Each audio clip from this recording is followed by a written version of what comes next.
história da igreja de Tiatira. Esta mensagem foi pregada no dia 8 de dezembro de 1960, pelo profeta de Deus, o sétimo anjo, William Marion Branham, em Jeffersonville, Indiana, Estados Unidos da América. E ao anjo da igreja de Tiatira escreve: Isto diz o Filho de Deus, que tem seus olhos como chama de fogo, e os pés semelhantes ao latão reluzente. Eu conheço as tuas obras, e o teu amor, e o teu serviço, e a tua fé, e a tua paciência, e que as tuas últimas obras são mais do que as primeiras. Mas algumas poucas coisas tenho contra ti, que deixas Jezabel, mulher que se diz profetiza, ensinar e enganar os meus servos, para que forniquem e comam os sacrifícios da idolatria. E dei-lhe tempo para que se arrependesse da sua fornicação, e não se arrependeu. Eis que a porei numa cama, e sobre os que adulteram com ela virá grande tribulação, se não se arrependerem das suas obras. E ferirei de morte a seus filhos, e todas as igrejas saberão que eu sou aquele que sonda os rins e os corações. E darei a cada um de vós segundo as vossas obras. Mas eu vos digo a vós, e aos restantes que estão em Tiatira, a todos quantos não têm esta doutrina, e não conheceram, como dizem, as profundezas de Satanás, que outra carga vos não porei. Mas o que tendes, retende-o até que eu venha. E ao que vencer, e guardar até ao fim as minhas obras, eu lhe darei poder sobre as nações. E com vara de ferro as regerá, e serão quebradas como vasos de oleiro, como também recebi de meu Pai. E dá-lhe a estrela da manhã. Quem tem ouvidos, ouça o que o Espírito diz às igrejas. Apocalipse 2:18-29. Tiatira. Historicamente, Tiatira era a cidade menos notável entre as 7 cidades desta revelação. Estava situada sobre a fronteira de Mísia e Iônia. Ela era cercada por muitos rios, os quais estavam cheios de sanguessugas. Sua característica mais digna de elogios era que ela era próspera financeiramente devido à corporação coletiva de oleiros, tecelões, tintureiros, alfaiates, etc. Foi desta cidade que Lídia, a vendedora de púrpura, veio. Ela foi a primeira europeia convertida de Paulo. Ora, a razão pela qual o Espírito escolheu esta cidade como a que continha os elementos espirituais para a quarta era, foi por causa de sua religião. A principal religião de Tiatira foi a adoração de Apolo Tirenaios, a qual estava ligada ao culto de adoração ao imperador. Apolo era o deus Sol, e o primeiro em poder depois de seu pai, Zeus. Ele era conhecido como desviador do mal. Ele presidia as leis religiosas e a expiação, o meio de expiação, significando fazer reparos pelos erros ou culpas. Platão disse dele: ele explica aos homens a instituição de templos, sacrifícios e cultos aos deuses, também os ritos ligados com a morte e após a vida. Ele comunica seu conhecimento de o futuro e a vontade de seu Pai aos homens por meio de profetas e oráculos. Em Tiatira, este rito foi conduzido por uma profetisa que se assentava numa cadeira trípode e entregava as mensagens enquanto em transe. O domínio desta religião era notável. Seu formidável poder não se apoiava exclusivamente no domínio do mistério, mas no fato de que ninguém podia pertencer aos sindicatos que ofereciam ao povo seu meio de vida a menos que pertencesse ao templo de adoração a Apolo. Qualquer um que recusasse a participar das festas idólatras e das orgias licenciosas era impedido de entrar nestas associações do primeiro século. A fim de ser uma parte da vida social e comercial, o indivíduo tinha que ser praticante da idolatria pagã. É digno de nota que o próprio nome Tiatira significa domínio feminino. Assim, esta era é caracterizada por uma força dominante, uma força que cruelmente invade a todos, conquista a todos e controla despoticamente. Ora, o domínio feminino é a maior maldição do mundo. O homem mais sábio que o mundo já viu foi Salomão, e ele disse: Eu apliquei o meu coração para saber, e inquirir, e buscar a sabedoria e a razão das coisas, e para conhecer que a impiedade é insensatez e que a estultícia é loucura. E eu achei uma coisa mais amarga do que a morte, a mulher cujo coração são redes e laços, e cujas mãos são ataduras. Quem for bom diante de Deus escapará dela, mas o pecador virá a ser preso por ela. Vedes aqui, isto achei, diz o pregador, conferindo uma coisa com a outra para achar a razão delas. A qual ainda busca a minha alma, porém ainda não achei. Um homem entre 1000 achei eu, mas uma mulher entre todas estas não achei. Eclesiastes 7:25-28. Paulo disse: Não permito que a mulher ensine, nem use de autoridade. Desde o jardim do Éden, a mulher tem constante e sucessivamente tentado dominar o homem, e hoje mesmo o mundo é da mulher, com a deusa da América sendo uma mulher nua. com o ídolo da mulher caindo do céu. Recorde que seus braços eram barras de ferro, caracterizava a primeira era ou a era de Éfeso. Assim seu poder tem crescido até que ela ganha autoridade absoluta, tal autoridade sendo usurpada pela sua disposição férrea. Ora, não se tenciona que uma mulher tem uma vontade férrea. Ela é, segundo a Santa Escritura, para ser submissa ao homem. Este é o mandamento para ela. Uma mulher que em verdade seja feminina, toda feminina, terá essa atitude. Não será um capacho, porque nenhum homem que em verdade seja um varão fará dela um capacho. Porém ela desejará estar sob autoridade e não governar sobre o varão porque ele é a cabeça da casa. Se ela quebra essa imagem que Deus tem feito dela, ela se perverte. Qualquer homem que permite que a mulher tome autoridade sobre ele, também romperá essa imagem, tornando-se um pervertido. Por isso é que uma mulher não deve usar traje masculino, nem tampouco deve cortar o cabelo. Ela não deve nunca usar vestes que pertençam ao homem nem deve cortar o cabelo. Quando ela o faz, está intrometendo-se no domínio do varão, está tomando autoridade e está se pervertendo. E quando uma mulher invade o púlpito, que lhe é ordenado não fazer, então mostra de que espírito é. Sendo uma mulher dominante e anticristo, e a semente da Igreja Católica está nela, ainda que ela negue isto veementemente. Porém quando chegamos à palavra, seja Deus verdadeiro em todo homem mentiroso, isso é amém. Voltemos ao princípio. Na criação original, física, como a conhecemos hoje em dia, Deus fez tudo em pares, macho e fêmea. Em tudo houve dois, o galo e a galinha, a vaca e o touro, e assim sucessivamente. Porém quando chegou ao homem, somente havia um. Não houve um par. Adão havia sido feito à semelhança de Deus. Ele era um filho de Deus.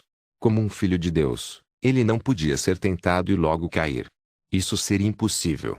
Assim sendo, Deus tomou um subproduto do homem para permitir a queda. A mulher não saiu diretamente da mão de Deus como um produto original de Deus. Ela foi formada do homem. E quando Deus fez com que ela fosse tirada do homem, ela foi completamente diferente das demais fêmeas que ele havia criado. Ela tinha a capacidade de ser enganada. Nenhuma outra fêmea na criação pode ser imoral, porém a fêmea pode ser tomada em quase todo o tempo. E esta fraqueza nela permitiu que Satanás a enganasse por meio da serpente, e trouxe a mulher a uma posição muito extraordinária diante de Deus e sua palavra.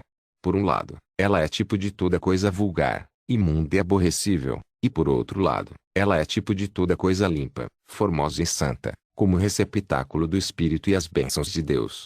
Por um lado, ela é chamada meretriz que está embriagada com o vinho de suas fornicações e por outro lado, ela é chamada a noiva de Cristo.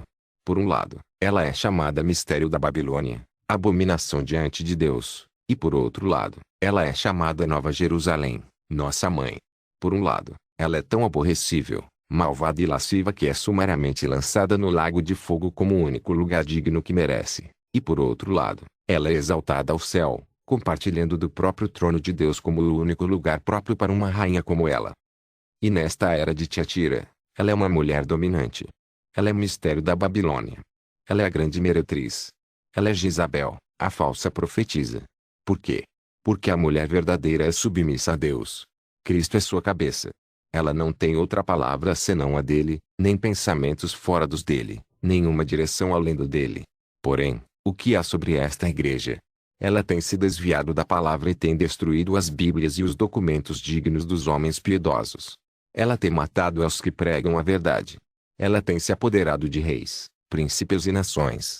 Ela domina exércitos e insiste em que ela é o verdadeiro corpo de Cristo e que seus papas são os vigários de Cristo. Ela tem sido completamente seduzida pelo diabo, e por sua vez tornou-se a sedutora de outros. Ela é a noiva de Satanás e tem produzido suas religiões que são suas filhas bastardas. Ela tem dominado através das eras das trevas.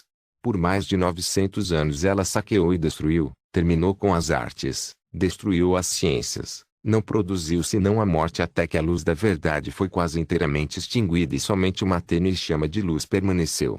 O azeite e o vinho quase tinham cessado de fluir, mas enquanto ela dominava os reinos da terra e exigia que todos os homens encontrassem sua cidadania nela, havia um pequeno grupo que pertencia a Deus e sua cidadania estava no céu, e a estes, ela não podia destruir. Deus tomou cuidado de seu pequeno rebanho, eles não podiam ser destruídos. Esta igreja de Roma chegou a ser tão pagã e malvada quanto a rainha Atália, que tentou destruir toda a semente real e quase teve êxito. Mas Deus preservou a um, e dele chegou a haver muitos fiéis. Assim também Deus preservou a um rebanho pequeno naquela longa noite de trevas e de sua verdade, e eis que finalmente levantou-se um Lutero. Qualquer um que conheça alguma coisa que seja sobre a Igreja Católica Romana e sua forma de adoração, poderá entender por que a cidade de Tiatira foi escolhida pelo Espírito para representar a Igreja nas eras das trevas. Ali está ante nossos olhos. A era de Tiatira foi a mais longa de todas, durou cerca de 900 anos, de 606 a 1520. O mensageiro. A igreja tinha muito sido dividida em dois grupos, o grupo ocidental e o grupo oriental. De vez em quando um reformador saía de algum grupo e por um tempo guiava uma porção da igreja a uma relação mais profunda com Deus. Tal homem no ocidente foi Francisco de Assis. Ele verdadeiramente prosperou por um tempo, porém sua obra foi finalmente subjugada pela hierarquia de Roma. Pedro Valdo de Lyons, um negociante que renunciou sua vida secular, tornou-se muito ativo no serviço do Senhor e atraiu muitos a ele, mas ele foi impedido em sua obra e excomungado pelo Papa. Nem o grupo ocidental nem o oriental tinham em si um homem que pudesse ser o mensageiro para esta era, examinando a luz da Escritura. Porém, havia dois homens nas Ilhas Britânicas, cujo ministério da palavra e nas obras podiam resistir ao teste da verdade. Foram eles São Patrício e São Columba. Foi sobre São Columba que caiu o quinhão de ser o mensageiro. Embora o mensageiro à era de Tiatira fosse o São Columba, quero discorrer um pouco sobre a vida de São Patrício, como exemplo para nós também, para mostrar-lhes a mentira acerca da pretensão de Roma que São Patrício não foi dela mais do que foi Joana d'Arc. Patrício nasceu da irmã de São Martim, na pequena cidade de Bonaver, que estava situada nas ribeiras do rio Clyde. Certo dia, enquanto estava brincando nas praias do rio com suas duas irmãs, chegaram uns piratas e levaram os três meninos. Ninguém sabe que sucedeu com as irmãs, mas Patrício, seu nome era Sucate, foi vendido a um comandante no norte da Irlanda. Sua obrigação era cuidar dos porcos. Para fazer isto, ele treinou cães. Tão bem treinados eram seus cães que muitas pessoas vinham de longe das redondezas para comprá-los. Em sua solidão ele buscou a Deus e foi salvo. Então veio o desejo urgente de escapar e voltar para o lar para seus pais. Ele arquitetou um plano que tirava grande vantagem de sua habilidade de treinador. Ele ensinou os cães a deitarem sobre ele de modo a cobrirem seu corpo cuidadosamente e não se moverem antes de ordenados a isto. Assim, um dia, quando seu dono vendeu vários cães, Patrício mandou os cães, exceto o líder da matilha, a entrarem no barco. O líder da matilha, ao qual depois ele deu um sinal secreto, correu e recusou subir a bordo. Enquanto o proprietário e o comprador tentavam pegar o cachorro, Patrício entrou no barco e fez sinal para os cães cobrirem-no. Depois, com um assobio, ele chamou o líder da matilha, que entrando no barco deitou-se sobre ele. Desde que Patrício não se encontrava em nenhum lugar onde pudesse ser avistado, o comprador entrou em seu barco e se fez ao mar. Depois de certificar que o capitão estava muito longe para voltar, Patrício deu outro sinal aos cães que fê-los brigar. Depois ele apareceu e disse ao capitão que a menos que ele o deixasse na praia em sua casa, ele ordenaria aos cães continuar aquela confusão, e ele tomaria conta do navio. Porém, o capitão era um cristão, e quando ele ouviu a história do rapaz, ele alegremente o deixou na praia em casa. Ali Patrício foi à escola da Bíblia e voltou à Irlanda, onde pela palavra e o poder de Deus em muitos sinais e maravilhas ele ganhou milhares para o Senhor. Em nenhum tempo ele foi a Roma, nem em tempo algum ele foi comissionado por Roma. A verdade da questão é que quando Roma finalmente ganhou um ponto de apoio na ilha e quando viram que o tempo era oportuno, eles mataram mais de 100.000 cristãos que tinham através dos anos se multiplicado do grupo que tinha ido ao Senhor sob São Patrício. Cerca de 60 anos depois da morte de São Patrício, Columba nasceu em Condado Donegal, Irlanda do Norte, a família real de Forgas. Ele se tornou um brilhante e consagrado erudito, guardando de memória a maior parte das escrituras. Deus o chamou em voz audível para ser missionário. Depois que ele tinha ouvido a voz de Deus, nada mais pôde detê-lo, e seu ministério milagroso tem levado muitos historiadores a aclamarem-no contíguo aos apóstolos. Tão grande era seu ministério com sinais sobrenaturais que alguns, especialmente estudantes de Roma, pensaram que os relatos foram exagerados. Em uma de suas viagens missionárias ele chegou a uma cidade cercada de muros. Ele encontrou os portões fechados. Ele elevou sua voz em oração pedindo que Deus interviesse e lhe permitisse acesso ao povo a fim de pregar. Mas enquanto ele orava, um grupo de feiticeiros começou a perturbá-lo com barulho. Ele então começou a cantar um salmo. Enquanto cantava, Deus aumentou tanto o volume de sua voz que ele abafou os gritos dos ímpios. Repentinamente os portões se romperam abrindo seus acordes. Ele entrou e pregou o evangelho, ganhando muitos para o Senhor. Em outra ocasião, quando ele foi também fechado do lado de fora de uma vila, quando ele se virou para retirar-se, o filho do chefe repentinamente foi acometido por violenta enfermidade. Estava prestes a morrer. Columba foi imediatamente procurado e solicitado a voltar. Quando ele orou a oração da fé, o menino foi prontamente curado. A vila foi então aberta para evangelização pelo Evangelho. O Evangelho puro que foi pregado por Columba e seus cooperadores espalhou por toda a Escócia, conduzindo-a para Deus. Transbordou também para a Irlanda e norte da Europa. Seu modo de espalhar o Evangelho era de enviar 12 homens sob a direção de um líder a uma região, a uma nova área e literalmente construírem uma cidade central evangélica. Entre estes 12 homens haviam carpinteiros, professores, pregadores, etc., todos maravilhosamente versados na palavra e de um viver santo. Esta pequena colônia era cercada por um muro. Logo este núcleo era cercado por estudantes e suas famílias em suas próprias casas, aprendendo a palavra e preparando para sair e servir ao Senhor como missionários, líderes e pregadores. Os homens eram livres para se casarem, embora muitos não o fizeram, a fim de melhor servirem ao Senhor. Eles permaneceram livres de ajuda do Estado, e em consequência evitaram as questões políticas. Ao invés de sempre atacarem as outras religiões, elas ensinaram a verdade porque criam que a verdade era a arma mais que suficiente para executar os fins que Deus tinha em mente para eles. Eles eram absolutamente independentes de Roma. São Columba foi o fundador da grande escola bíblica na ilha de Rye, ao largo da costa da Escócia.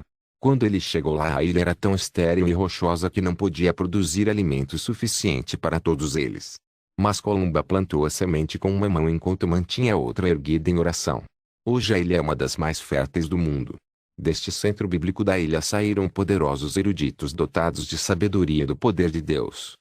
Quando eu leio na história deste grande servo de Deus e da maravilhosa obra que ele realizou, entristece-me o coração saber que o poder papal, desejando ardentemente levar todos os homens ao alcance de suas garras, foi e finalmente destruiu estes campos missionários, destruindo também a verdade como for ensinada por Columba. A saudação. E ao anjo da igreja de Tiatira escreve: isto diz o Filho de Deus, que tem seus olhos como chama de fogo, e os pés semelhantes ao latão reluzente. Apocalipse 2:18. A revelação da divindade à era de Tiatira é que Jesus é o Filho de Deus. Já uma vez nos dias de sua carne ele era conhecido como o Filho do Homem. Mas daqui por diante nós não o conhecemos mais segundo a carne. Ele não é mais o Filho do Homem, o grande profeta, que reuniu em si mesmo todas as profecias. O unigênito voltou ao seio do Pai. Agora nós o conhecemos segundo o poder da ressurreição. Ele ressuscitou e tomou para si seu grande poder e está sobre todo segundo o prazer de sua própria glória. A sua glória ele não repartirá com outro. Sua liderança sobre a igreja ele não cederá a homem algum. Ele olha sobre Tiatira, e eis que ele vê naquela cidade e naquela quarta era a honra que pertence a ele somente, sendo conferida a outro. Seus olhos ardem com o fogo da ira e julgamento quando ele vê Apolo reverenciado como o Filho de Deus, quando ele somente é o unigênito Filho do Pai. Quão terrível deve ser seu julgamento sobre a religião da era de Tiatira, na qual os membros da igreja como adoradores pagãos do Filho de Deus, Apolo o filho de Zeus, elevam um governo humano à adoração, sustentados pelo poder do Estado. Pois foi isto exatamente o que ele viu. A Igreja Católica Romana, completamente imersa na adoração idolátrica baseada em ritos do Deus Sol, Apolo, tinha elevado um homem à verdadeira deidade, Papa, através do casamento da Igreja e do Estado. Porque, Tomás de Aquino e Álvares Pelágios, formularam e afirmaram que, o Papa aparece aos que o olham com olhos espirituais, ser, não um homem, mas um Deus. Não há limites quanto à sua autoridade. Ele pode declarar ser correto o que ele quiser e pode retirar de qualquer um seus direitos, como lhe convir. Duvidar deste poder universal faz com que a porta da salvação seja fechada. Os grandes inimigos da igreja são os heréticos que não usam a canga da verdadeira obediência. Porque há um só Deus, e um só mediador entre Deus e os homens, Jesus Cristo o homem, o Filho de Deus. 1 Timóteo 2:5. Mas o Papa de Roma tem mudado a palavra. Ele se fez um mediador entre Deus e o homem, não homens. Assim agora ele intercede entre o mediador e os homens. Porém não existe nenhum outro mediador além do Filho.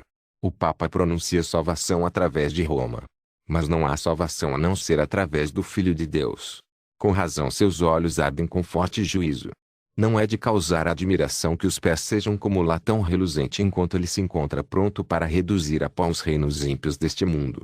Agradecemos a Deus por estes fortes pés de latão. Eles têm passado pelo julgamento por nós. Eles são agora nossa fundação porque o que ganhou é nosso. Nós nos encontramos identificados nele, em Jesus o Filho de Deus. Foi nesta era que testemunhamos o levantamento do maometismo que negava o Filho de Deus e decretava a morte a todos que a si mesmos se chamassem cristãos. Foi também nesta era, de Tiatira, que a falsa igreja negou o primeiro mandamento do Deus poderoso e começou imediatamente a quebrar o segundo mandamento porque ela colocou seu Papa no lugar de Jesus Cristo, estabeleceu e reforçou a adoração aos ídolos em tal extensão que determinava a morte dos que recusavam um lugar para as imagens na igreja. Sob a imperatriz Teodora, somente de 842 a 867, mais de 100.000 santos foram mortos porque a julgaram de nenhum valor as imagens. Verdadeiramente esta era deve arrepender-se ou se perderá toda. Eis o Senhor da Glória, Deus, o próprio Deus, sua palavra abandonada, sua pessoa rejeitada, mas as mãos humanas e os corações humanos não podem depô-lo. Deixem-lhes negá-lo, ele permanecerá fiel. Não temas, ó pequeno rebanho, porque a vosso Pai agradou dar-vos o reino. E quando eu vier com pés de bronze e olhos flamejantes, eu recompensarei, o julgamento me pertence, eu darei o pago, diz o Senhor. O elogio. Eu conheço as tuas obras, e o teu amor, e o teu serviço, e a tua fé, e a tua paciência, e que as tuas últimas obras são mais que as primeiras. Apocalipse 2:19. Aqui novamente encontramos as mesmas notas introdutórias. Eu conheço as tuas obras. O Filho de Deus disse, creiam-me ao menos pelas obras que eu faço. Ele pôs ênfase em suas próprias obras enquanto estava na terra. As obras que ele fez foram ordenadas por Deus para inspirar fé nele. Era uma grande parte de seu ministério. Seu Espírito Santo no apóstolo Paulo disse, porque somos feitura sua, criados em Cristo Jesus para as boas obras, as quais Deus preparou para que andássemos nelas. Efésios 2:10. Estas obras eram para inspirar fé nele quando demonstrassem esta relação com ele que Paulo descreveu como criados nele. Ora, as obras nunca tomam o lugar da fé em Deus para a nossa salvação. Mas as obras revelarão nossa fé já colocada nele. As boas obras não salvarão vocês, mas elas serão produtos de uma vida salva como fruto para o Senhor. Eu creio nas boas obras. Mesmo se uma pessoa não for salva, ela devia praticar boas obras e fazer o melhor que puder. Como é horrível aos olhos de Deus os homens praticarem obras más e depois dizerem que estão fazendo a vontade de Deus. Era isso que os bispos e papas e a hierarquia de Roma estavam fazendo. Eles estavam matando, mutilando, e praticando toda espécie de mal em nome do Senhor. Eles viviam a vidas exatamente opostas ao que a palavra ensina. Naqueles dias maus aqueles verdadeiros crentes fiéis brilharam como uma luz nos lugares escuros, porque continuamente fizeram o bem. Eles retribuíam as maldições com bênçãos, e sustentavam a verdade para honrarem a Deus chegando mesmo muitos a morrerem por ela. Neste versículo ele está louvando a seus filhos porque estavam vivendo vidas transformadas. Suas obras testificavam de um novo espírito morando dentro deles. Os homens viam suas boas obras e glorificavam a Deus. Sim, Senhor, se você é um cristão, você fará o que é correto. Suas obras testificarão que seu coração está bem. E isto não será algo que você estará fingindo, porque você fará sua vontade quando ninguém senão Deus estiver te vendo, e você fará sua vontade ainda que lhe custe a própria vida. Eu tenho conhecido teu amor, serviço, fé e paciência. Vocês notarão que o amor é posto entre obras e serviço. E este é o lugar correto para ele, porque sem amor nossas obras não são aceitas perante Deus e nem nosso serviço. Paulo falando aos Coríntios, disse, sem amor eu não sou nada. E tudo que fizer não terá nenhum proveito a menos que seja feito em amor. Pois bem, vocês podem ver aqui que estes crentes não faziam parte daquela classe dos nicolaítas que faziam obras como um meio de salvação ou para serem admirados pelos homens. Eles faziam suas obras no amor de Deus que fora derramado em seus corações pelo Espírito Santo. Este amor em seus corações era o amor de Deus pelos seus. Jesus disse, nisto todos conhecerão que sois meus discípulos, se vos amardes uns aos outros. Os pagãos que viram as vidas dos cristãos primitivos disseram, Vejam como eles amam uns aos outros. João disse: todo aquele que ama é nascido de Deus. 1 João 4:7. Aqui quero dar-lhes uma advertência. A Bíblia diz a respeito dos últimos dias, que pela abundância de iniquidade, o amor de muitos se esfriará. Na era de Laodiceia, ou seja, a última era, o amor egoísta e o amor pelas coisas materiais tomará o lugar do verdadeiro amor de Deus. Devemos nos resguardar contra o poder do pecado nestes últimos dias. Tantos têm se tornado tão endurecidos que não têm se dado conta do espírito deste último dia. É tempo de nos aproximarmos de Deus e deixá-lo encher nossas vidas com seu amor, ou sentiremos a frieza da igreja do último dia, e rejeitaremos a verdade de Deus, a única que é capaz de ajudar-nos. Naqueles negros e terríveis anos a verdadeira vinha manteve seu amor por Deus e pelos irmãos. Deus elogia-os por isso. Eu conheço o teu serviço. Jesus disse: o maior entre vós seja como o menor. Um homem sábio comentando sobre este dito assim se expressou: somente a história provará a verdade deste dito. Este homem estava certo. Todos os homens verdadeiramente grandes da história têm sido servos. Aqueles que exigiram ser servidos, aqueles que oprimiram, que sempre tiveram como meta estar à cabeça de todos, têm terminado em vergonha. Mesmo os ricos são condenados por Deus quando não usam bem sua riqueza. Porém olhem a história e descobrirão que os verdadeiramente grandes eram aqueles que serviam a outros. A história nunca pôde aclamar aqueles aos quais muito foi feito, mas ela sempre louva os que fizeram muito pelos outros. Agora apliquemos isto a nós mesmos.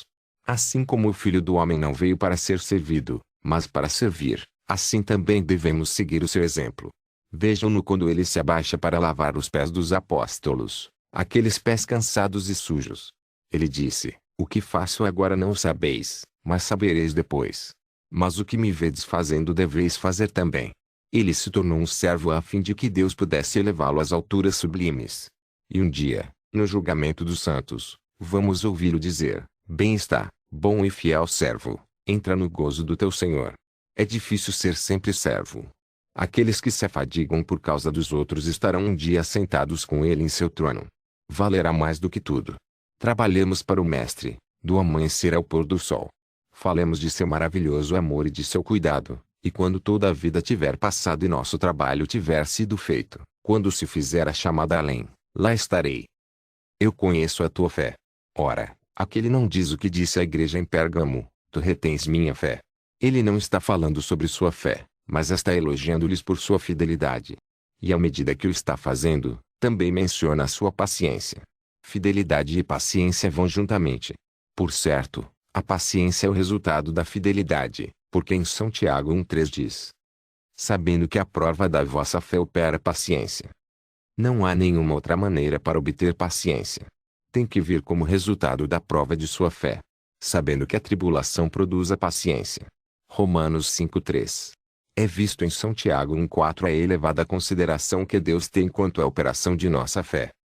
Tenha, porém, a paciência sua obra perfeita, para que sejais perfeitos e completos, sem faltar em coisa alguma. A vontade de Deus para nós é a perfeição. E essa perfeição é paciência, servindo a Deus e esperando em Deus. Este é o processo do desenvolvimento do caráter. Quão altamente tem Deus elogiado a estes santos da era das trevas. Pacientes como os cordeiros levados ao matadouro, eles serviam a Deus fiel e amorosamente. Isso era tudo o que desejavam da vida, simplesmente servirem ao seu Senhor. Quão grande será a sua recompensa! Eu tenho conhecido que tuas últimas obras são mais do que as primeiras. Isso é verdadeiramente notável. Quando as trevas daquela era aumentaram, quando a lista de honra dos mártires se tornava mais comprida dia a dia, eles trabalharam mais ainda, serviram o mais que puderam, e sua fé cresceu. Que trágico foi ver na era de Éfeso que o amor diminuiu. E verdadeiramente, nada é mencionado do crescimento da obra do amor nas outras eras. Na mais tenebrosa de todas as eras, eles serviam-no mais ainda. Como é preciosa esta lição! Não há interrupção deste serviço gracioso de amor ao Senhor, pelo contrário, um aumento dele. Este é o segredo. Deixemos o inimigo tentar impedir nosso serviço ao Senhor. Nossa resposta é aumentar o serviço. Quando o fraco está clamando em temor, este é o tempo para bradar a vitória. Eu tenho conhecido que tuas últimas obras são mais do que as primeiras. Agora, como já temos dito, esta era é chamada Era das Trevas, porque em verdade foi a época mais escura da história.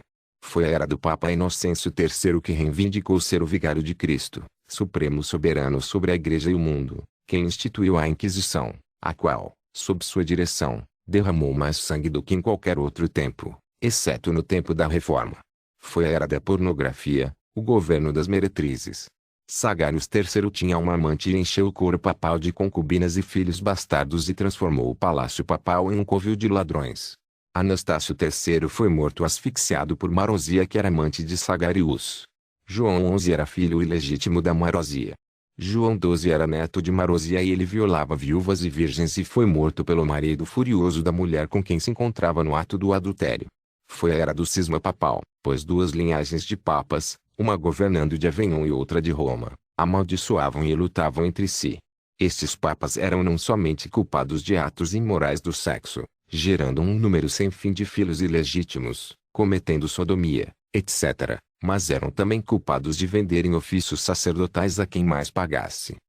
Foi a era quando a luz brilhou mais debilmente. No entanto, os poucos crentes que haviam, trabalhavam mais fervorosamente quando as trevas aumentaram até que, por volta do fim da era, muitos levantaram-se tentando reformas.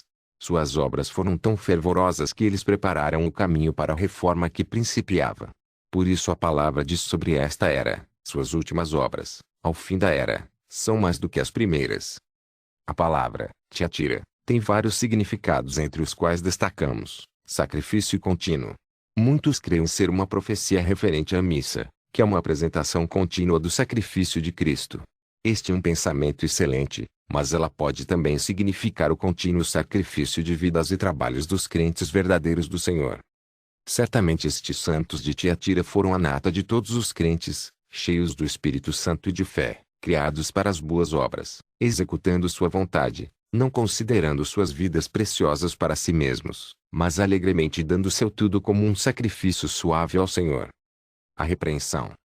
Apocalipse 2:20. Mas algumas poucas coisas tenho contra ti, que deixas Jezabel, mulher que se diz profetiza, ensinar e enganar os meus servos, para que forniquem e comam os sacrifícios da idolatria. Agora, juntamente com este versículo, quero que se dê conta do versículo 23 e note a prova de uma grande verdade que tenho estado trazendo à sua atenção.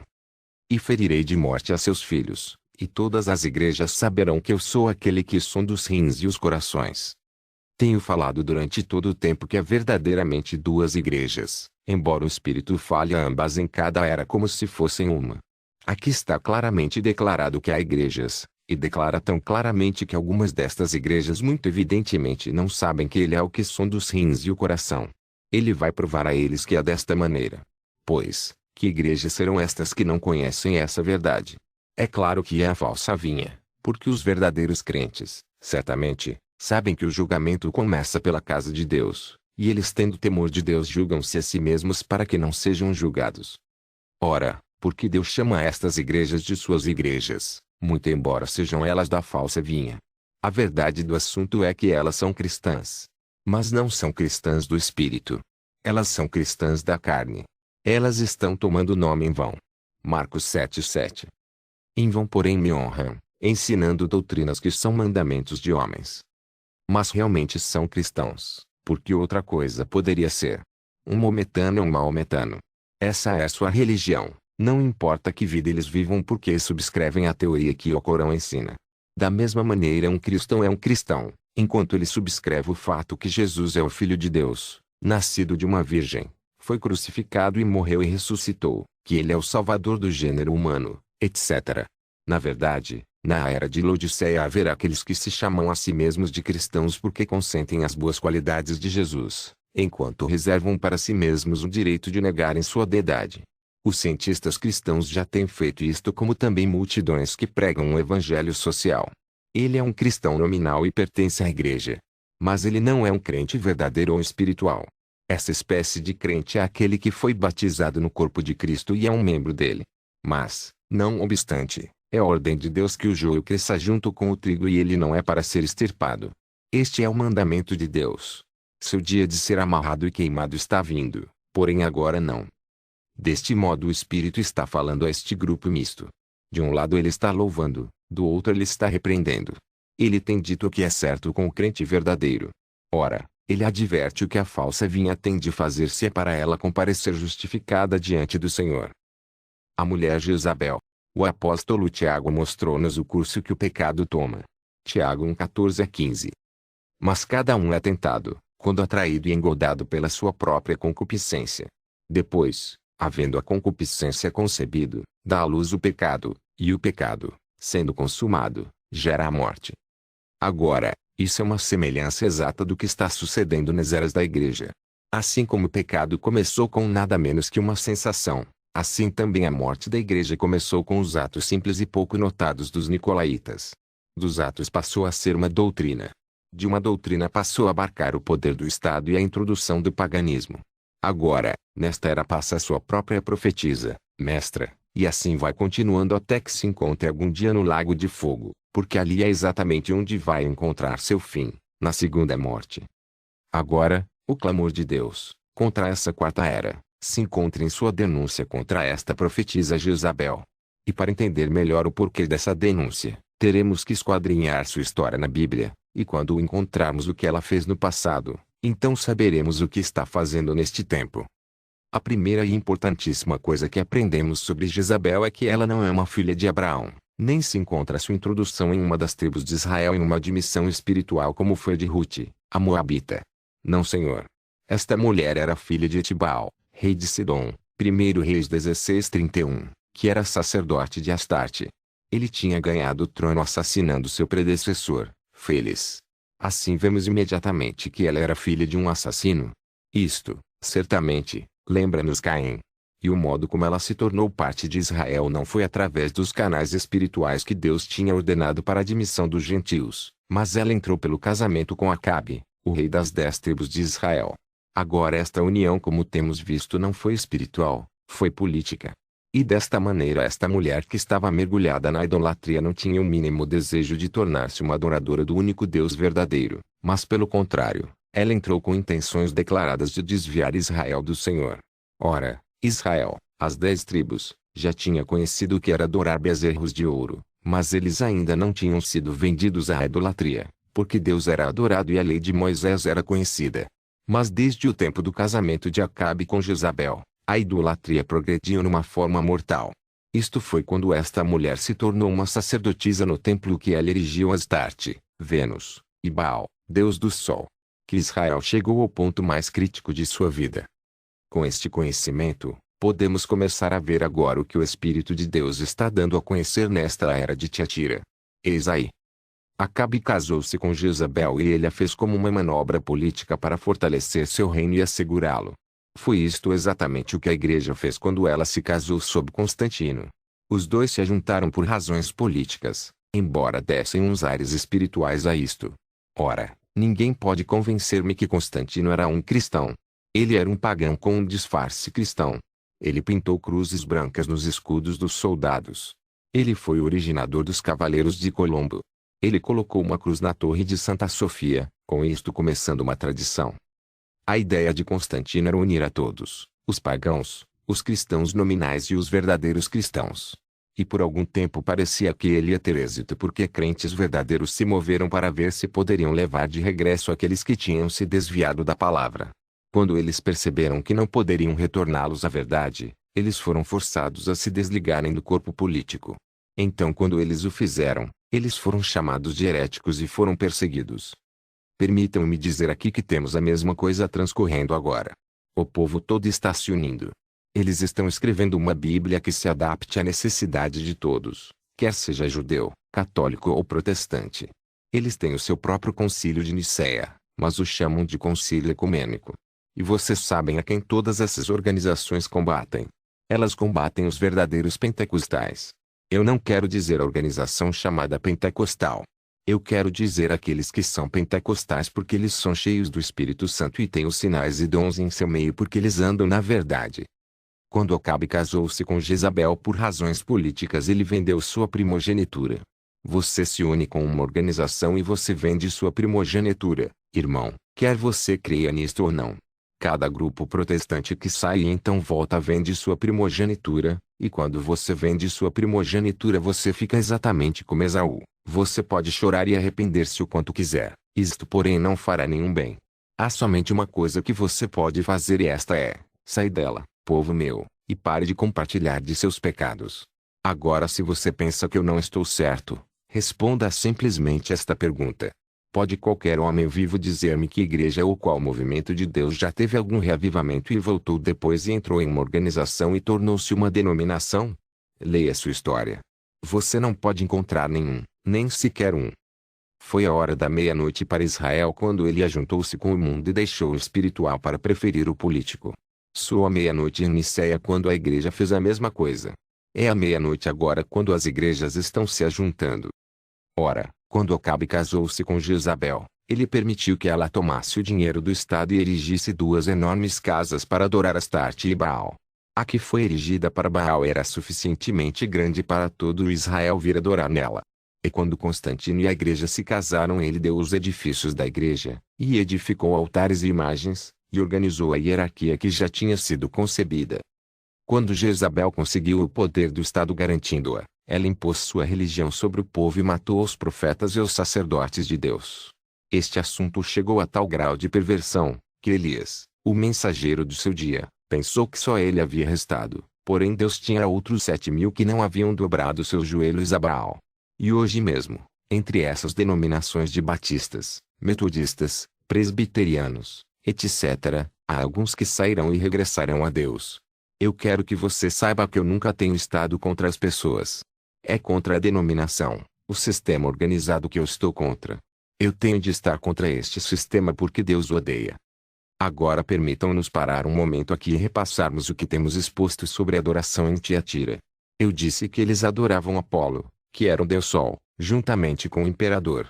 Pois bem, este Apolo era chamado o desviador do mal. Ele desviava o mal do povo. Eles os abençoavam e era um Deus real para eles. Ele estava suposto a ensinar as pessoas. Ele explicava sobre a adoração, e ritos do templo, os cultos aos deuses, sobre sacrifícios e a morte e a vida depois da morte. O caminho pelo qual ele fazia isto era através de uma profetisa que se assentava em transe sobre uma cadeira de 3 pés. Oh! Vocês notaram isto? Eis aqui esta profetisa chamada Jezabel e ela está ensinando o povo. E seus ensinos estão seduzindo os servos de Deus e levando-os a cometerem fornicação. Ora, fornicação significa adoração aos ídolos. Este é o seu significado espiritual. Esta é uma união ilegal. A união de Acabe e de Constantino foram ambas ilegais. Ambos cometeram fornicação espiritual. Todo fornicário acabará no lago de fogo. Deus o disse. Pois bem, o ensino da Igreja Católica, a Igreja é fêmea, uma mulher, nega a palavra de Deus. O Papa, que é literalmente Apolo na versão moderna, tem ensinado o povo a se ajuntarem aos ídolos. A Igreja Católica Romana tem se tornado agora uma falsa profetisa ao povo porque ela tem subtraído do povo a palavra do Senhor e dado as suas próprias ideias quanto ao que constitui o perdão dos pecados, o que traz as bênçãos de Deus, e os sacerdotes têm ido tão longe quanto possível ao declararem categoricamente que eles têm poder não somente sobre a vida, mas também na morte. Eles ensinam de si mesmos que existe um purgatório, porém vocês não podem encontrar isto na palavra. Eles ensinam que orações e missas e dinheiro tirarão a pessoa do purgatório e a levarão para o céu. Todo o sistema que é baseado sobre o seu ensino é falso. Não está baseado sobre o seguro fundamento da revelação de Deus em sua palavra, mas está baseado sobre as areias movediças e submergíveis de suas próprias mentiras diabólicas. A igreja passou diretamente da organização à denominação e daí para o falso ensino. Isto é certo. Os católicos romanos não creem que Deus se encontre em sua palavra. Não, senhores.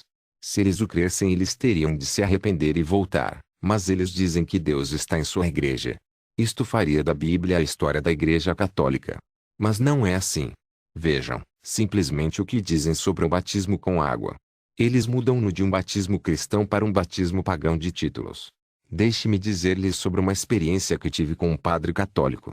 Uma jovem que eu tinha batizado em certa época tornou-se católica. Então o sacerdote queria ter uma palestra comigo a respeito dela. Ele perguntou que espécie de batismo ela tinha. Eu lhe disse, eu a batizei no batismo cristão, que é a única espécie de meu conhecimento. Eu a tinha sepultado em água em nome do Senhor Jesus Cristo. O padre frisou para mim que em certa época a Igreja Católica fizera isto. Imediatamente eu lhe perguntei quando foi que a Igreja Católica fez isto, porque eu tinha lido suas histórias e não pude encontrar o que ele estava dizendo. Ele me disse que isto era encontrado na Bíblia e que Jesus tinha organizado a Igreja Católica. Eu lhe perguntei se ele pensava que Pedro foi realmente o primeiro Papa. Ele disse enfaticamente que Pedro foi. Eu lhe perguntei se as missas eram rezadas em latim a fim de ficar seguro que elas eram corretas e que nunca mudariam. Ele disse que era verdade. Eu lhe disse que pensava que eles tinham se distanciado bastante do que tinham no começo. O fiz saber que se a Igreja Católica realmente cria no livro de Atos, então eu era um católico antiquado. Ele me disse que a Bíblia era o registro da Igreja Católica e que Deus estava na Igreja. Eu discordei dele porque Deus está em sua palavra. Seja Deus verdadeiro e todo homem mentiroso. Se tirar ou aumentar este livro, Deus tem prometido que ele acrescentará as pragas aos que acrescentarem e tirará a sua parte do livro da vida se eles ousarem subtrair dele. Apocalipse 22, 18 a 19.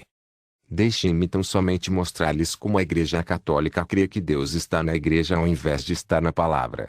Eis aqui uma amostra do Diário do Papa João 23, minha experiência durante estes 3 anos como Papa, uma vez que em temor e tremor eu aceitei este serviço em pura obediência à vontade do Senhor, comunicada a mim através do Sacro Colégio de Cardeais em conclave. Depois a favor desse axioma e a um movimento e uma razão sólida para eu ser fiel a ela, absoluta confiança em Deus, em tudo o que concerne ao presente, e a perfeita tranquilidade ao que diz respeito ao futuro. Este Papa declara que Deus fala através da Igreja revelando sua vontade. Quão falso! Deus está em sua palavra e fala através da palavra revelando sua vontade. Ele também declara que ele colocou absoluta confiança na palavra de homens e por isso obedece-a com tranquilidade. Isso soa tão bem, mas é tão falso. Exatamente como a perversão no jardim do Éden. Agora passemos aqui a Apocalipse, examinando o capítulo 17, e vejamos esta mulher, a Igreja, que está vivendo nas falsas profecias e não na palavra de Deus. No verso 1, Deus chama de grande prostituta. Porque ela é uma prostituta. Porque ela se encontra na idolatria. Ela tem agarrado o povo na mesma coisa. Qual é a cura para a idolatria? A palavra de Deus. Por isso esta mulher é uma prostituta porque ela deixou a palavra. Ela sentada sobre muitas águas, que significam multidões de pessoas. Isto certamente tem de ser a falsa igreja porque a igreja de Deus é pequena, poucos há que a encontram. Vejam aqui se parece ela aos olhos de Deus. Não importa o quanto ela pareça bela aos olhos do povo e quão filosófica ela se apresente. Ela está embriagada na imundície de sua fornicação. Agora ela está embriagada com o sangue dos mártires. Exatamente como Jezabel que matava os profetas e destruía o povo de Deus que não se curvava e adorava Baal. E é exatamente isso que a Igreja Católica fez. Eles mataram aqueles que não se curvaram ao governo do Papa. Aqueles que queriam a palavra de Deus ao invés das palavras dos homens foram mortos, frequentemente por métodos cruéis. Mas esta igreja que lidava com a morte estava ela própria morta e não sabia.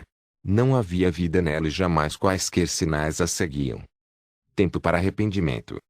Apocalipse 2:21. E dei-lhe tempo para que se arrependesse da sua fornicação, e não se arrependeu. Vocês sabem que esta igreja era verdadeiramente mais corrupta do que Acabe. Vocês sabem que ele se arrependeu por algum tempo e andou humildemente perante Deus. Vocês não podem dizer o mesmo da Igreja Católica Romana. Não, Senhor. Ela nunca tem se arrependido, pelo contrário, obstinadamente ela destruiu a qualquer e a todos que tentaram ajudá-la a se arrepender. Isto é história. Deus porém fez levantar não somente os mensageiros para cada era, mas ele levantou alguns ajudadores maravilhosos para estes mensageiros. Ele deu para cada era alguns homens de Deus e eles fizeram tudo o que puderam para trazer a igreja de novo a Deus. Deus certamente concedeu a ela a oportunidade e ajuda para se arrepender. Houve alguma ocasião quando ela se arrependeu e mostrou por meio de seu fruto que o havia feito. Não, Senhor. Ela nunca o fez nem jamais o fará. Ela está embriagada. Ela perdeu seus sentidos nas coisas espirituais. Agora não se engane você pensando que a Igreja de Roma se arrependeu de haver trucidado os santos porque ela está tentando unir com os protestantes tornando os seus credos alinhados com os credos protestantes. Nenhuma vez sequer ela desculpou-se e disse que estava errada pelos seus assassinatos em massa. E ela jamais o fará. E não importa quão suave e doce ela pareça neste tempo específico, ela ainda se levantará para matar, porque o assassino mora em seu coração mau e impenitente. Sentença decretada contra a prostituta. Apocalipse 2:22-23. Eis que a porei numa cama, E sobre os que adulteram com ela virá a grande tribulação, se não se arrependerem das suas obras.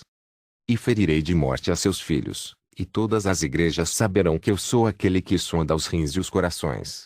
E darei a cada um de vós segundo as vossas obras. O que? Esta mulher tem filhos. É ela uma adúltera? Se tal é o caso que ela tenha filhos pela sua prostituição, então ela tem de ser queimada com fogo, como diz a palavra. Isto é inteiramente verdade. Este é o seu fim, porque ela será queimada no fogo. Seu fim é o lago de fogo. Mas paremos e meditemos sobre estes filhos por alguns momentos. Uma mulher é aquela de quem procedem os filhos. É evidente que esta mulher teve filhos que procederam dela, e eles fizeram as mesmas coisas que ela fez. Mostrem-me uma igreja que já saiu de uma organização e não voltou para ela. Não existe nenhuma. Nem sequer uma. Os luteranos saíram e depois se organizaram como dantes, e hoje eles estão intimamente identificados com o movimento ecumênico. Os metodistas saíram e se organizaram imediatamente. Os pentecostais saíram e se organizaram novamente. Vai haver outros saindo, e glória a Deus, eles não se organizarão, porque conhecem a verdade. Aquele grupo será a noiva do último dia.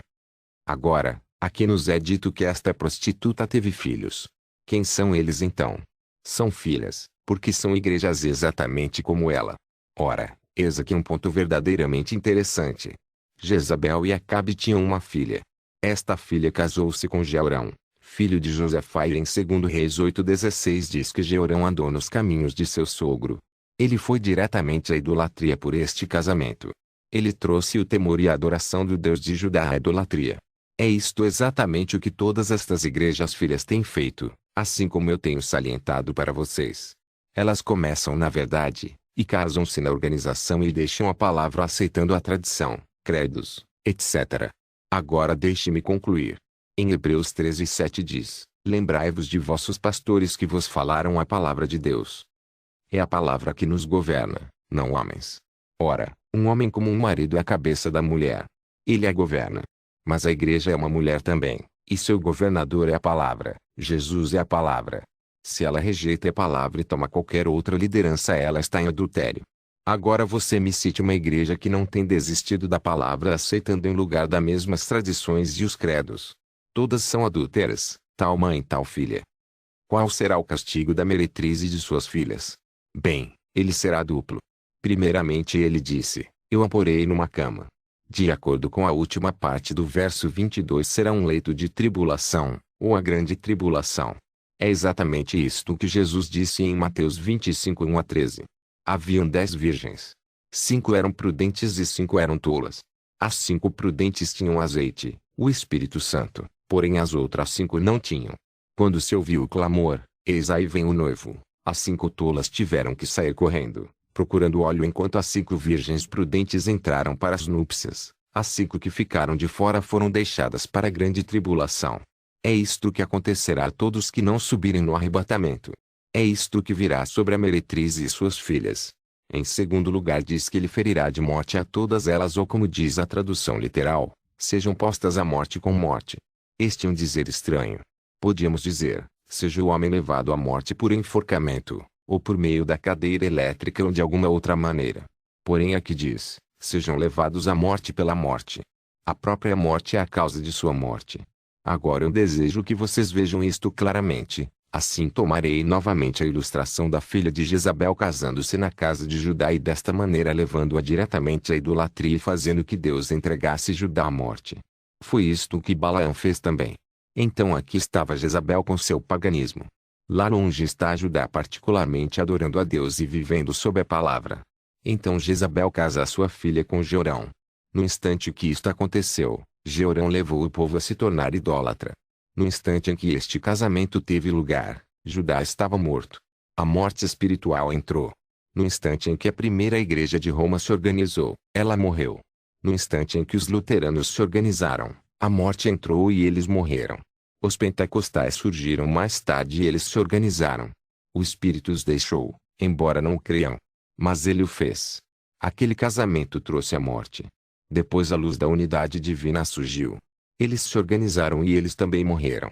Depois, quando o fogo de Deus desceu sobre o rio Ohio em 1933, um reavivamento de cura varreu o mundo, mas ela nunca veio através de qualquer organização. Deus saiu dos grupos pentecostais, das organizações, e o que ele vai fazer no futuro será fora de organização também. Deus não pode operar através da morte. Ele pode operar somente através de membros vivos. Estes membros vivos estão fora da Babilônia.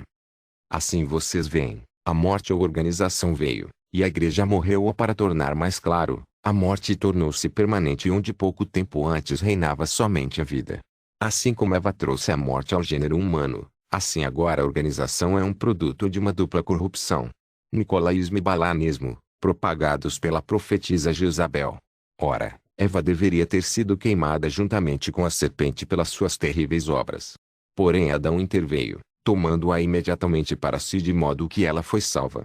Mas quando esta religião satânica tiver caminhado todo o curso das eras, não haverá ninguém para intervir, e ela será queimada com seu sedutor, porque a prostituta e suas filhas e o anticristo e Satanás, todos eles encontrarão seus lugares no lago de fogo.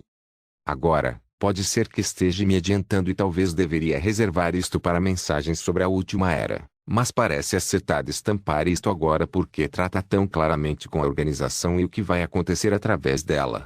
E eu desejo adverti-los. Apocalipse 13, 1-18. E eu pus-me sobre a areia do mar, e vi subir do mar uma besta que tinha 7 cabeças e 10 chifres, e sobre os seus chifres 10 diademas, e sobre as suas cabeças um nome de blasfêmia. E a besta que vi era semelhante ao leopardo, e os seus pés como os de urso, e a sua boca como a de leão, e o dragão deu-lhe o seu poder, e o seu trono, e grande poderio. E vi uma das suas cabeças como ferida de morte, e a sua chaga mortal foi curada, e toda a terra se maravilhou após a besta. E adoraram o dragão que deu à besta o seu poder, e adoraram a besta, dizendo: quem é semelhante à besta? Quem poderá batalhar contra ela? E foi-lhe dada uma boca, para proferir grandes coisas e blasfêmias. E deu-se-lhe poder para agir por 42 meses. E abriu a sua boca em blasfêmias contra Deus, para blasfemar do seu nome, e do seu tabernáculo, e dos que habitam no céu. E foi-lhe permitido fazer guerra aos santos, e vencê-los, e deu-se-lhe poder sobre toda a tribo, e língua, e nação. E adoraram-na todos os que habitam sobre a terra, esses cujos nomes não estão escritos no livro da vida do Cordeiro que foi morto desde a fundação do mundo. Se alguém tem ouvidos, ouça. Se alguém leva em cativeiro irá. Se alguém matar a espada, necessário é que a espada seja morto. Aqui está a paciência e a fé dos santos. E vi subir da terra outra besta, e tinha 2 chifres semelhantes aos de um cordeiro, e falava como dragão. E exerce todo o poder da primeira besta na sua presença, e faz que a terra e os que nela habitam adorem a primeira besta, cuja chaga mortal fora curada. E faz grandes sinais, de maneira que até fogo faz descer do céu à terra, à vista dos homens. E engana os que habitam na terra com sinais que lhe foi permitido que fizessem em presença da besta, dizendo aos que habitam na terra que fizessem uma imagem à besta que recebera a ferida da espada e vivia. E foi-lhe concedido que desse espírito à imagem da besta, para que também a imagem da besta falasse, e fizesse que fossem mortos todos os que não adorassem a imagem da besta. E faz que a todos, pequenos e grandes, ricos e pobres, livres e servos, lhes seja posto um sinal na sua mão direita, ou nas suas testas. Para que ninguém possa comprar ou vender, senão aquele que tiver o sinal, ou o nome da besta, ou o número do seu nome. Aqui há sabedoria. Aquele que tem entendimento, calcule o número da besta, porque é o número de um homem, e o seu número é 666. Este capítulo mostra o poder da Igreja Católica Romana e o que ela fará através da organização. Lembre-se que esta é a falsa vinha. Deixem-me citar isto no nome do Senhor, ela faz isso apenas mentindo. Sua liderança não é do Senhor, mas de Satanás. No final se encontra completamente identificada com a besta. A prostituta montada sobre a besta escarlate exibe claramente que seu poder é Deus da força, Satanás, e não o nosso Deus, o Senhor Jesus Cristo. No verso 17, ela mostra enfaticamente que ela ganhará controle absoluto do comércio da terra, porque nenhum homem pode comprar ou vender fora dela. Isto surge em Apocalipse 18, 9-17, que mostra seu envolvimento com seus reis, príncipes, mercadores, tudo que tem a ver com Roma e comércio. Em Apocalipse 13, 14, aprendemos que a besta espalha sua influência através da imagem que foi construída por ela. A imagem que é construída é um concílio ecumênico de alcance mundial, no qual todas as igrejas organizadas se reunirão com os católicos romanos. Eles já o estão fazendo neste instante. É inteiramente possível que esta união virá a fim de parar o poder do comunismo. Porém, sendo o comunismo como Nabucodonosor tem sido levantado para queimar a carne da prostituta, Roma será vencida e destruída. Tomem nota que para todos os lados por onde foi a igreja romana, o comunismo seguiu. Tem de ser deste modo. E deixem-me adverti-los agora, não pensem que o comunismo é o seu único inimigo. Não, senhores. A igreja católica também o é, e mais ainda. Agora leiamos Apocalipse 13, 1 a 4, e comparemos com Apocalipse 12, 1 a 5. E eu pus-me sobre a areia do mar, e vi subir do mar uma besta que tinha 7 cabeças e 10 chifres, e sobre os seus chifres 10 diademas, e sobre as suas cabeças um nome de blasfêmia. E a besta que vi era semelhante ao leopardo, e os seus pés como os de urso, e a sua boca como a de leão, e o dragão deu-lhe o seu poder, e o seu trono, e grande poderio. E vi uma das suas cabeças como ferida de morte, e a sua chaga mortal foi curada, e toda a terra se maravilhou após a besta. E adoraram o dragão que deu à besta o seu poder, e adoraram a besta, dizendo: quem é semelhante à besta? Quem poderá batalhar contra ela? Apocalipse 13, 1 a 4. E viu-se um grande sinal no céu, uma mulher vestida do sol, tendo a lua debaixo dos seus pés, e uma coroa de 12 estrelas sobre a sua cabeça. E estava grávida, e com dores de parto, e gritava com ânsias de dar à luz.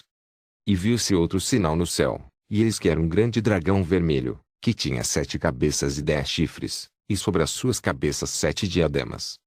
E a sua cauda levou após si a terça parte das estrelas do céu, e lançou-as sobre a terra, e o dragão parou diante da mulher que havia de dar à luz, para que, dando ela à luz, lhe tragasse o filho. E deu à luz um filho homem que há de reger todas as nações com vara de ferro, e o seu filho foi arrebatado para Deus e para o seu trono. Apocalipse 12, 1 a 5. Satanás e a sua religião satânica estão em ambas as bestas.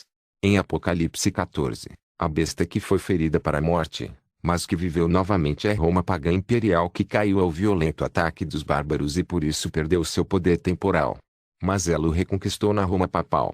Vocês compreendem isto? A nação que governava oprimindo a todos e que se tornou o império mais forte já conhecido foi finalmente ferido para a morte. Seu poder tinha se acabado fisicamente quanto ao controle pelos exércitos e etc. Mas sob Constantino ela voltou à vida, pois a Roma papal tem se infiltrado em todo o mundo, e seu poder é absoluto. Ela usa reis e mercadores e em sua religião mortal e na força financeira ela está governando como a deusa desta presente era.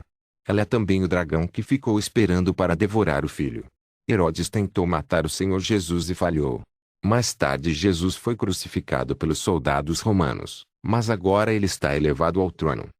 Agora de tudo isto que temos dito, lembre-se da visão de Daniel. A última parte da imagem, o último poder do mundo estava nos pés. Estes eram de ferro e barro. Vejam. O ferro é o Império Romano. Mas agora não é mais um ferro sólido. O barro está misturado nele.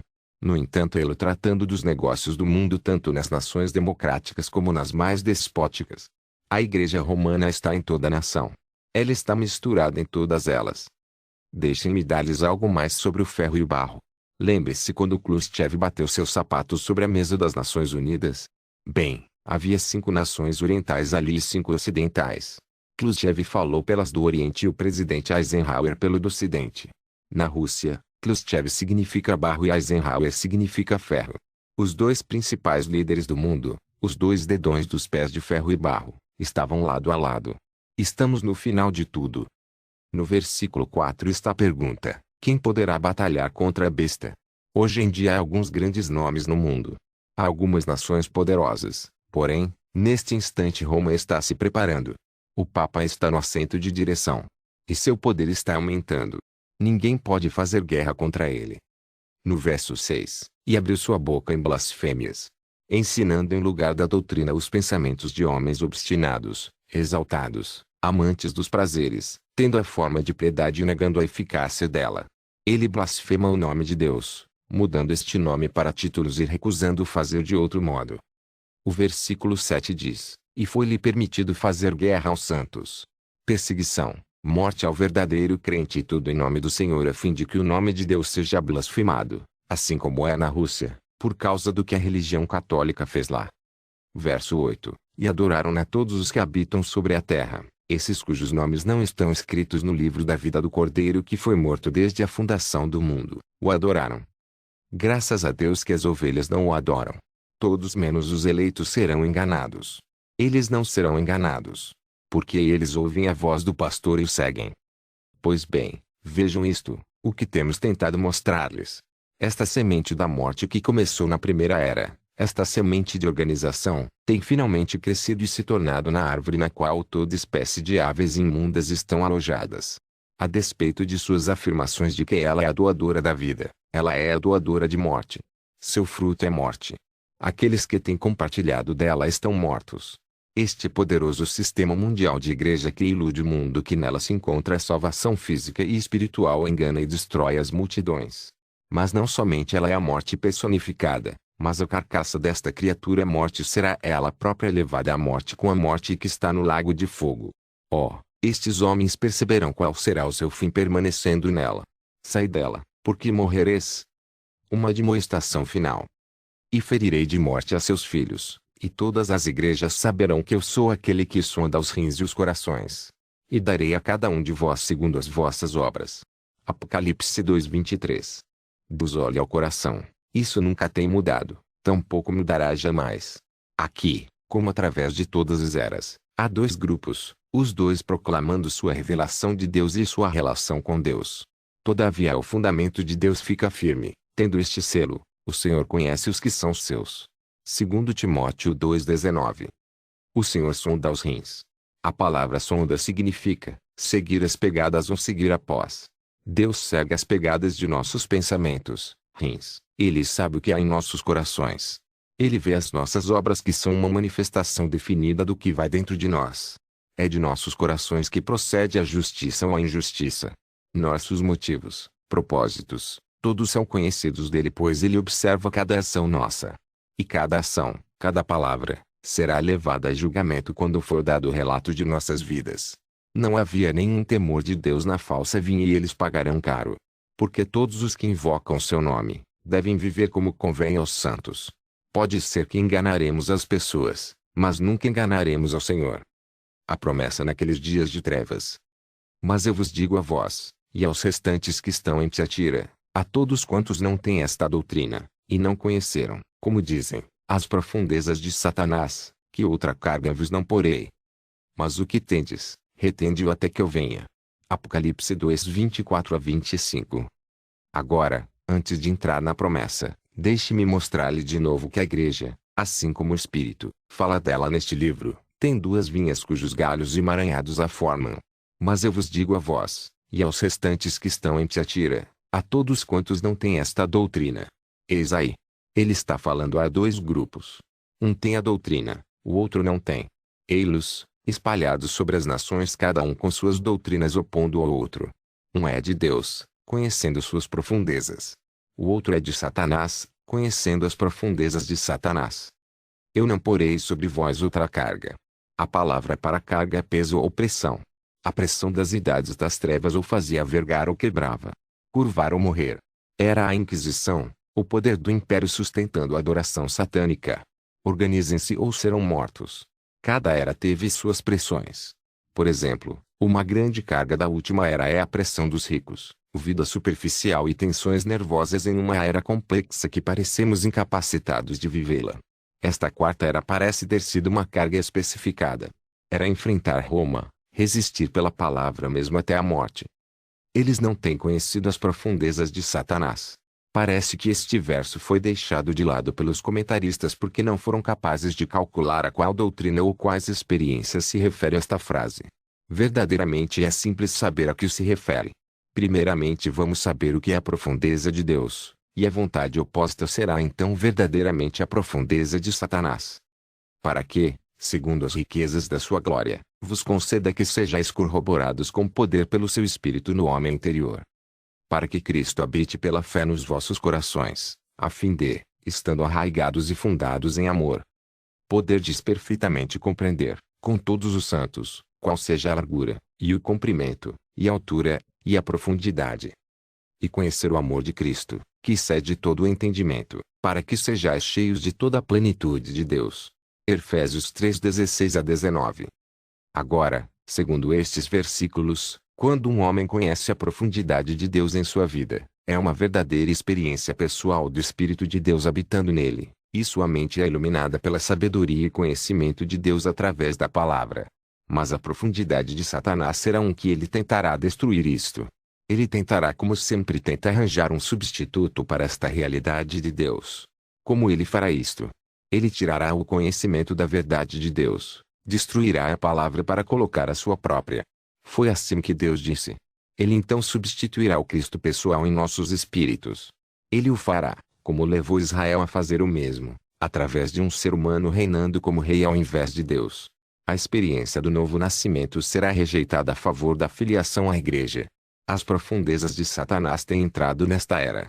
E o fruto desta profundeza de Satanás, que é a mentira, o assassinato e os crimes horríveis, será o produto dela. As recompensas. E ao que vencer, e guardar até ao fim as minhas obras, eu lhe darei poder sobre as nações. E com vara de ferro as regerá, e serão quebradas como vasos de oleiro, como também recebi de meu Pai. E dá-lhe a estrela da manhã. Quem tem ouvidos, ouça o que o Espírito diz às igrejas. Apocalipse 2:26-29. E ao que vencer, e guardar até ao fim as minhas obras. É muito claro, segundo as palavras do Espírito quando se refere às obras, que o Senhor está tentando conseguir que os seus vejam sua opinião sobre as obras de justiça. 4 vezes menciona obras. E agora ele diz, que aquele que guardar as suas obras fielmente até o fim receberá poder sobre as nações, e será um governador forte, capaz e inflexível que pode combater tão poderosamente em qualquer situação que até mesmo o mais perigoso inimigo será quebrado se for necessário. Sua demonstração de governo pelo poder será igual à do próprio Filho. Isto é maravilhosíssimo. Olhemos, porém, esta promessa à luz da era. A poderosa Roma, com o Estado na retaguarda empregando reis e exércitos e legisladores, quebra e triunfa a todos perante ela. Ela tem matado milhões e anseia por matar milhões dos que não se curvarem a ela. Ela intolerantemente entroniza reis ou os destrona quando ela pode fazê-lo.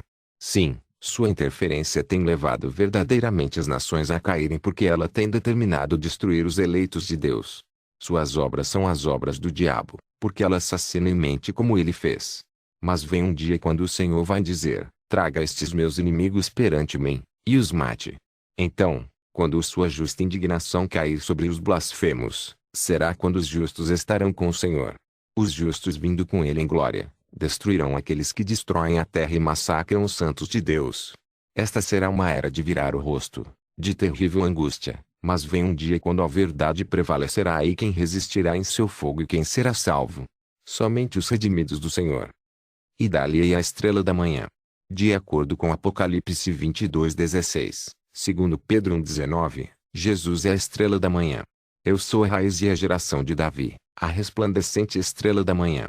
Até que o dia amanheça, e a estrela d'alva apareça em vossos corações.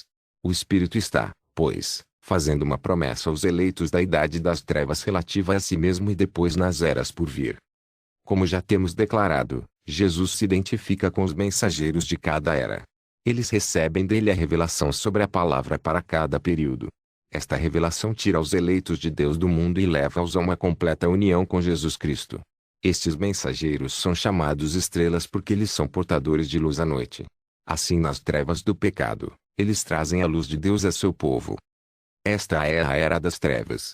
É especialmente constituída de trevas porque a palavra de Deus está escondida do povo. O conhecimento do Altíssimo tem cessado quase inteiramente. A morte tem vencido um vasto número de crentes, até os mais fortes são dizimados. As coisas de Deus estão na maré mais baixa nesta data, e parece que Satanás seguramente conquistaria o povo de Deus. Se já houve um povo que necessitou de uma promessa abrangendo a terra onde não há noite, foi o povo da era das trevas. E por isso é que o Espírito está prometendo a estrela da manhã. Ele é a estrela principal, o próprio Jesus, que habita na luz da qual nenhum homem pode se aproximar. No reino futuro os iluminará pela sua própria presença. Ele não estará mais usando as estrelas, mensageiros, para dar luz nas trevas. Será Jesus, ele mesmo, falando com eles face a face quando ele dividir seu reino com eles. É a estrela da manhã que é visível quando a luz do sol começa a brilhar. Quando o nosso sol, Jesus, vier, não haverá mais necessidade de mensageiros, Ele nos trará sua mensagem de ânimo, e como ele governa seu reino, e nós vivemos em sua presença, a luz da palavra se tornará mais e mais brilhante em nosso dia perfeito. Que outra coisa podíamos desejar acima de Jesus? Não é ele o todo perfeito? Aquele que tem ouvidos, ouça o que o Espírito diz às igrejas. Amém. Ora vem, Senhor Deus, pelo teu Espírito, ouçamos tua verdade.